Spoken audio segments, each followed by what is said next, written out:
The story begins with a boy named Andy Walton, who was participating in his college swimming competition. He wanted to win so he could get a college scholarship, change his life, and then finally propose to a girl named Claire Broman. Claire was present there as well. At that moment, Andy's younger brother, Mark Walton, came to him. Mark also wanted his big brother to win, but Andy lost the competition to a boy named Clifton Stone, and all his dreams were shattered. Later, Andy went to a store where he met Claire and her friends. Claire said to Andy that he must be in a bad mood since he lost the race. Then Ryan, who was standing there, said to forget all that and asked Andy to take the stuff and come outside. Andy replied that the party was supposed to be at Ryan's house. Ryan said fine, grab the stuff and meet them outside. Andy pushed a trolley forward, picked up some beer cans from the store, and walked out without paying. Outside, he handed the beer cans to Ryan and his friends. That's when Ryan told Andy that they had changed their plan and he wouldn't be coming with them. Claire, who was sitting inside the car, told Ryan to let Andy in and not act crazy, but Ryan and his friends drove away. Right then, the store owner arrived with a guard. Seeing them, Andy tried to run, but the guard caught him. This was the third time in the same month that Andy had been caught stealing from the store. His mother, Sally, was standing there too because she worked at the same store. So, the store owners did not file a police complaint against Andy. Shortly after, Andy's father, Jim Walton, arrived. Sally told Jim that the store didn't file a complaint, but warned that this must never happen again. Jim assured them it wouldn't. Jim then scolded Andy, asking if he had lost his mind. He told Andy that he had put his mother's job at risk and that they couldn't afford any more trouble. Jim told Andy that he couldn't stay with them anymore and that he would have to live with Uncle Trent. Andy asked who Uncle Trent even was. That night, Andy took some money from his father's desk and planned to run away so he wouldn't have to stay at Uncle Trent's house. Just then, he noticed his father's watch lying there. It had a message engraved on it from Andy's grandfather to his father. Andy took the watch with him. At that moment, his little brother, Mark, came in and asked where Andy was taking his bag, saying that it had Mark's things inside. Andy told him that the bag wasn't his anymore. He said he didn't want to stay with a man he had never even met, so he was leaving home. Hearing this, Mark tried to stop him and called out for their mom and dad. Andy's mother then called him upstairs. The next day, Andy's family waited near the boat. Trent Walton, the man who arrived with the boat, was Andy's dad, Jim's brother. Trent greeted Andy and tried shaking hands with him, but Andy refused. Sally asked Trent if he could handle the boys. Mark was excited to go to the island, but Andy was not. Sally also told Trent that Mark had one problem. He needed to be kept away from water. After that, Jim and Sally sent both their sons with Trent. Mark was happy after reaching the island, but Andy wasn't. Then Mark noticed a Walton Island board being taken down by some workers. Mark asked Trent if the island was theirs. Trent replied that once upon a time, it used to be. Mark said the people were changing the name of their island. Trent told him that with money, anything could be done. He then called the boys over to take their picture beside the boat. At the port, Andy saw a plane landing. From the plane, a girl and a man got out. Watching this, Andy headed toward his uncle's house. Later in the evening, Andy, Mark, and Trent played a card game, and Trent won. Andy then got up and looked at the bottle art placed there. Ships built inside glass bottles. Trent told Andy that he could teach him how to make those if he wanted. Each bottle had a ship inside it and also a note.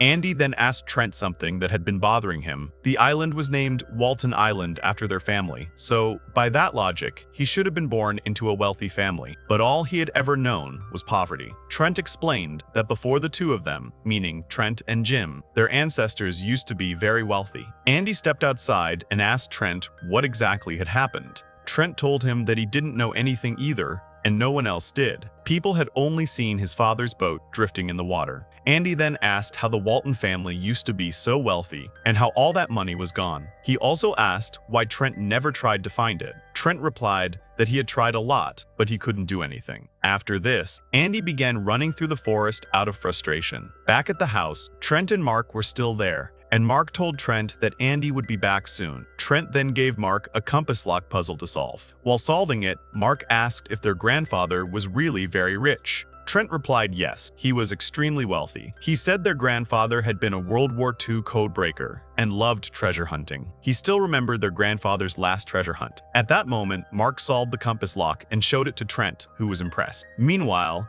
Andy ran deeper into the forest. angry at his uncle. He picked up a stone and threw it into the woods, and it hit something. He heard it strike a vehicle. When he went closer to look, someone suddenly came up behind him and pointed a gun at him. Andy said, "Calm down. My name is Andy Walton, and I'm Trent Walton's nephew." The man replied that he knew exactly who Trent Walton was and knew Andy's entire family. He said Andy wasn't the first Walton to come searching for his grandfather's treasure. Then the man tied Andy's hands, covered his mouth with a cloth, put him into his truck, and later dropped him off somewhere. When Andy freed himself and removed the cloth, he found himself right outside his uncle's house. Confused, he went inside and saw that Trent was sleeping. Andy then began looking for the watch his grandfather had given his father. Mark came out and told Andy that Uncle Trent had told him everything about their grandfather. Andy uncovered the blanket on Mark and asked why he was wearing a life jacket. Mark said their mom had told him to keep it on, and he liked wearing it. Andy then said, "Okay, tell me what Uncle Trent told you." Mark explained that Trent had said their grandfather loved secrets and was an excellent treasure hunter. Hearing this, Andy said that now it was his turn. He had to find the treasure. He couldn't stay poor for the rest of his life, and he believed the island definitely held a treasure that he needed to find. Andy then looked at the message written on the watch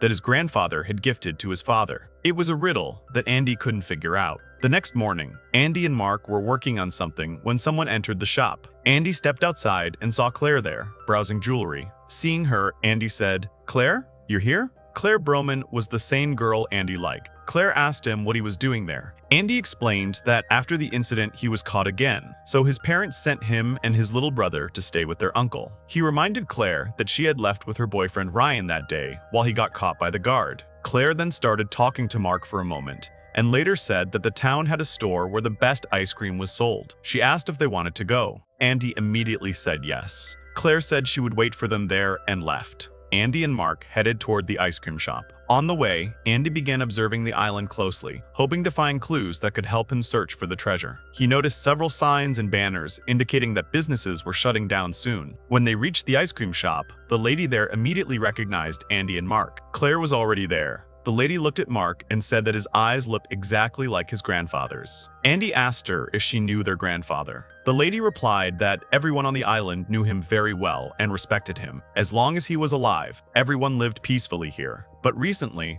people had forced the islanders to sell everything and leave. She said all of this while looking at Claire, because Claire's father was the one who would take over the island in 2 months. Hearing this, Claire quietly took her ice cream and left. Later, Trent returned to his home and saw John Broman, Claire's father, waiting for him. John was the same man who was going to take over the island in 2 months. Trent asked what he was doing there. John pulled out papers and said he had come to offer Trent the old deal again, the one Trent had rejected earlier, and this time he was adding a 10% bonus. John wanted Trent to hand over his property just like everyone else, but Trent refused, saying this was his father's island and its name was Walton Island. As John left, he said that the name wouldn't remain for long anyway. Meanwhile, Andy began exploring the island with Claire. Walking through a forest trail, they came across several crosses placed in the ground. Mark stopped his bicycle and asked what they were. Claire explained that this was the West Forest area, and those crosses were placed in memory of 9 people who once went into that forest and never returned. They were searched for everywhere, but were never found. People said strange things about this place, like the forest was haunted. Andy said at least there was something interesting on the island. Mark then walked into the forest, but Andy said nothing like ghosts existed. They were just stories. Claire warned that there were 9 crosses already, and she didn't want a 10th one with her name on it. She left after saying that. Once she was gone, Andy went into the forest and began calling out for Mark. But Mark was nowhere to be seen, and Andy became extremely scared. Suddenly, Mark jumped in front of him. He had been joking. The two of them left the forest and began heading back. At that moment, Andy fell into a pit. The pit had been covered with wooden planks, and when the wood broke, he fell inside. Mark rushed away and returned shortly after with Uncle Trent, who pulled Andy out of the hole. Trent scolded both Andy and Mark, reminding them that he had told them never to go into the West Forest. He insisted there was nothing there and warned them never to go there again. Later, while Andy and Mark were carrying crab traps, a crab latched onto Mark's finger. Just then, John arrived and helped Mark free his finger. John greeted Andy, introducing himself as John Broman. Andy told him his name, and John asked if he belonged to Richard Walton's family. Andy replied that Richard was his grandfather and asked if John knew him. John said he wished he had known him personally, but was a huge admirer of his, which was why he bought his house. Andy was surprised he didn't know this. John then invited Andy to finish his work and come to his house for dinner, promising to give him a tour of his grandfather's home. Andy happily agreed. Back at the shop, Andy attempted to take a chain from the jewelry section when Trent caught him. Trent asked if this was really his style. Andy explained that John had invited him for dinner. Trent said he knew John Broman very well and warned Andy that he was a snake. Still, Trent handed him the chain. Andy now understood that John Broman was living in what used to be his grandfather's house, and he believed he would learn something important about the treasure if he went inside. He also wondered why the same John Broman, whom everyone hated, had invited him in the first place. When Andy went to John's home, his grandfather's old house, he carefully observed everything. John then called him into his office and asked how he liked the island. He asked if Andy had explored anything and if he knew about his grandfather's treasure. John said Andy must have at least heard of Richard Walton's lost fortune. Andy replied that he hadn't. John said this was surprising because Andy's grandfather was a legend, and yet his parents never told him anything about it. John continued, telling Andy that in the 17th century, a pirate named William Kidd had buried around 10 million in gold somewhere on the island before his death. But Richard Walton's treasure was estimated to be worth twice that. As Richard Walton's grandson, John believed Andy might be the rightful heir to the treasure. John said that, unfortunately, he himself was too busy developing the island, but he promised Andy that if he ever found the treasure, it would belong to him. Just then, John received a private call and asked Andy to excuse him. Andy stepped outside the office. Claire then approached Andy and told him that her father planned to demolish the house soon because a road would be built through the property. Before the house was torn down, she wanted to show Andy something. She led him into a hall inside the house where a World War II decoder was kept, a device once used by Navy intelligence. Claire said it was her father's most precious possession. She told Andy to open the glass box, and when he did, the decoder slid inside. Claire explained that it only opened with a key, and the key was with her father. She then revealed that the decoder had been designed by Andy's grandfather. Hearing this,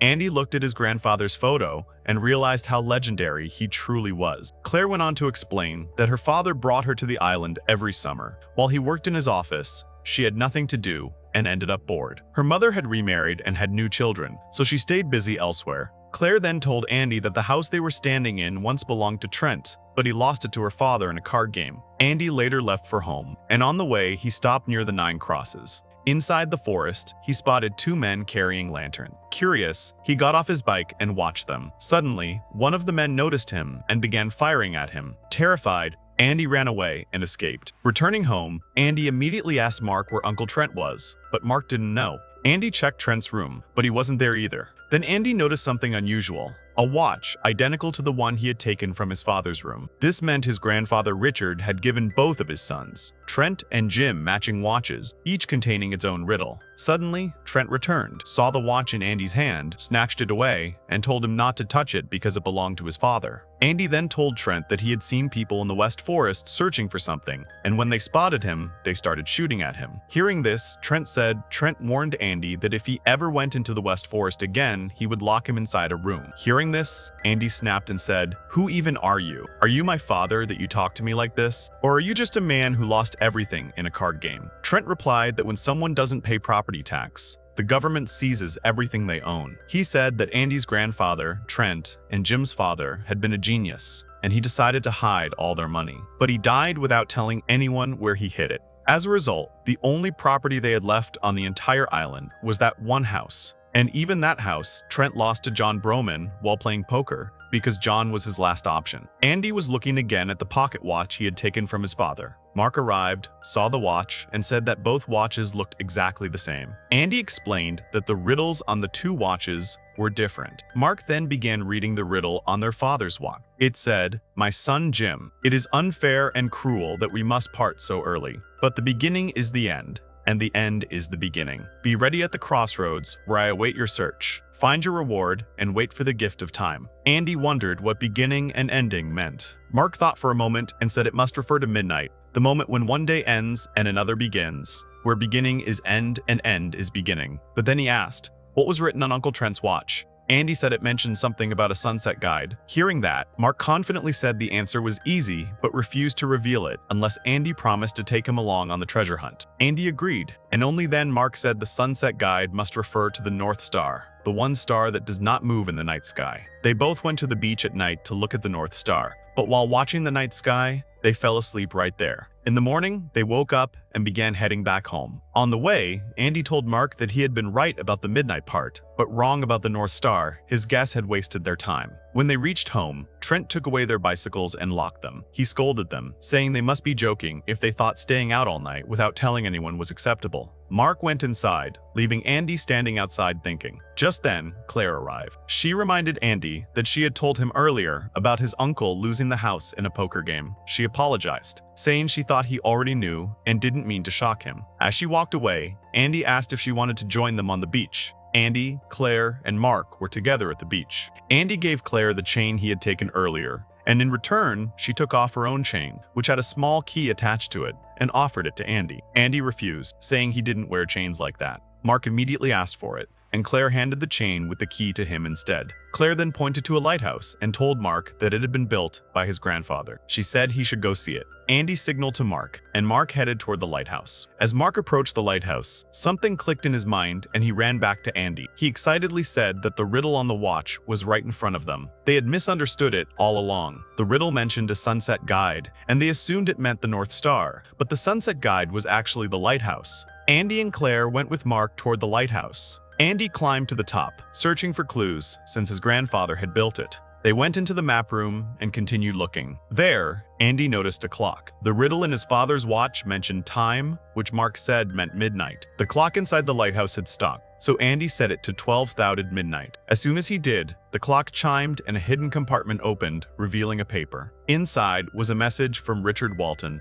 It read, "Very good work, my son. Now don't rest. Every clue is near you." Andy flipped the paper and found more writing on the back. Looking at his father's pocket watch, he realized they would need the second watch too. Mark then pulled out the second pocket watch, which he had secretly stolen from Uncle Trent. Mark wrote down both riddles exactly as they appeared, and using the first letter of each line, a word formed. Use birthday decoder. Andy immediately understood. The World War II decoder his grandfather designed was in Claire's house. They needed it. Since Trent had locked their bicycles, Andy took his uncle's car, and they went to Claire's place. Her father was in his office speaking with two men. Claire quietly entered the office. Her father asked if she needed something because he was busy. Claire said she only wanted a deck of cards to play with before going to sleep. She picked up the cards and told him goodnight. Claire then gave the key to Andy and said she would keep watch while he went upstairs. Andy and Mark went to the room where the decoder was kept. Andy unlocked the glass case using the key. Mark began reading the letters from the paper they found, and Andy typed them into the decoder.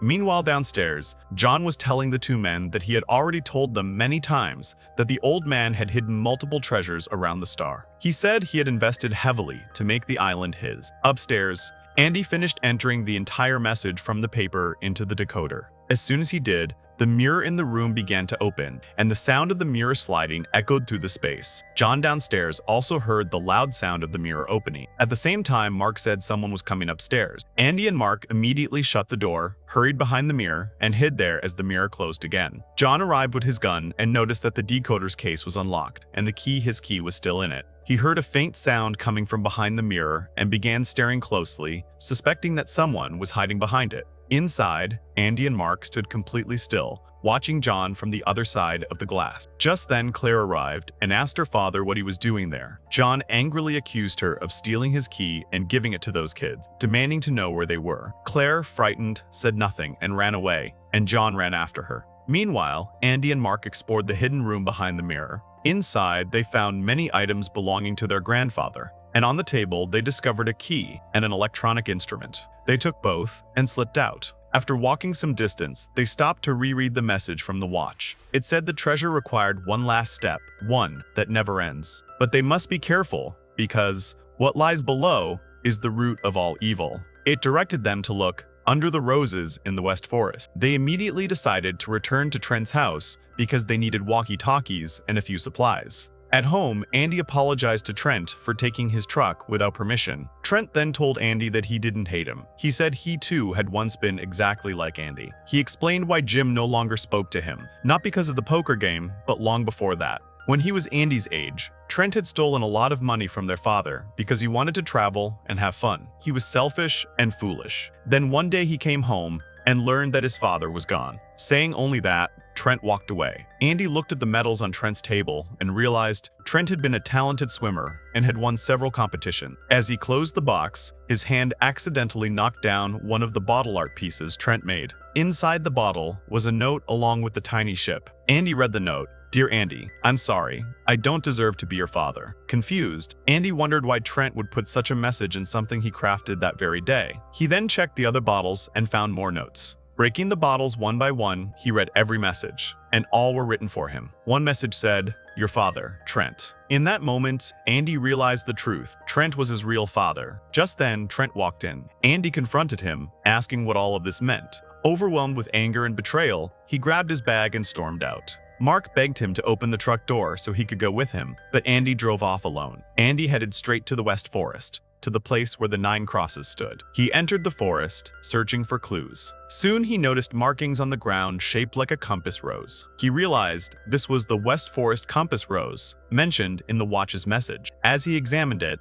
a beeping sound started. It was coming from the electronic device John had created, the one Andy had taken. He noticed a red button, pressed it, and the ground suddenly opened to reveal a hidden passageway. Andy left the device behind, grabbed his bag, and climbed down into the underground pathway. Inside, he reached a door requiring 2 keys, but he only had one. He tried to open it anyway. Suddenly, the entrance behind him closed, trapping him inside. Andy tried calling for help through the walkie-talkie, but received no response. Meanwhile, Trent had called Jim and his wife to the island because Andy had run away. Claire arrived at the port as well. When Jim stepped off the boat, he angrily told Trent that Andy had been on the island only 4 days. Yet Trent had dragged him into chaos. Inside the house, Jim and Trent began arguing until Jim's wife reminded them that finding Andy mattered more than fighting. Claire then spoke up, saying she believed she knew where Andy had gone. She placed both pocket watches on the table. Jim was shocked. He had no idea a second watch even existed. Claire explained that the riddles on the watches led to Richard Walton's hidden fortune, and Andy must have gone to find it.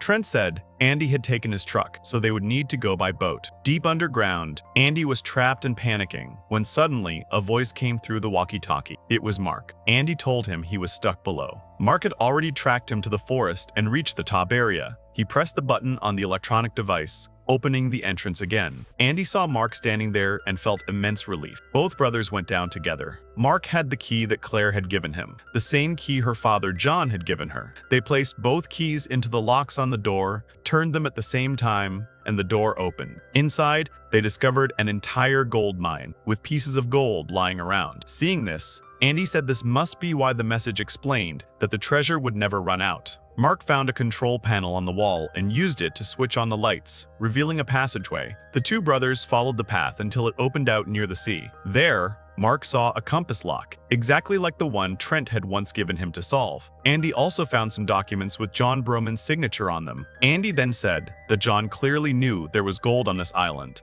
and had been trying to make deals with their grandfather. Just then, Andy found a letter addressed to Trent and Jim. It said, "Children, if you are reading this, you have found a treasure that will never run out. Take care of one another and stay happy, because now you are rich." Suddenly, John Broman appeared with a gun. He opened a large box nearby, and it was completely filled with gold pieces. Smiling, John said that the grandsons of Richard Walton had just handed him the treasure he could never find. He declared that he would now use all the gold for himself. Andy asked why he had so much hatred for their family. John replied that Richard Walton had cheated him. He said he had processed all the gold Richard brought him, yet Richard never gave him any share. Andy then said that his grandfather didn't disappear for no reason. John had certified all the gold Richard had brought, and one day, after following him, Richard never returned. John said Andy could accuse him of anything he wanted, but he would never be able to prove it. Right then, the door to the treasure room began closing. John tried escaping, but couldn't make it in time. On the other side of the door were the words, "This fortune can be yours, but only the hands of a Walton can grant you freedom." Seeing this,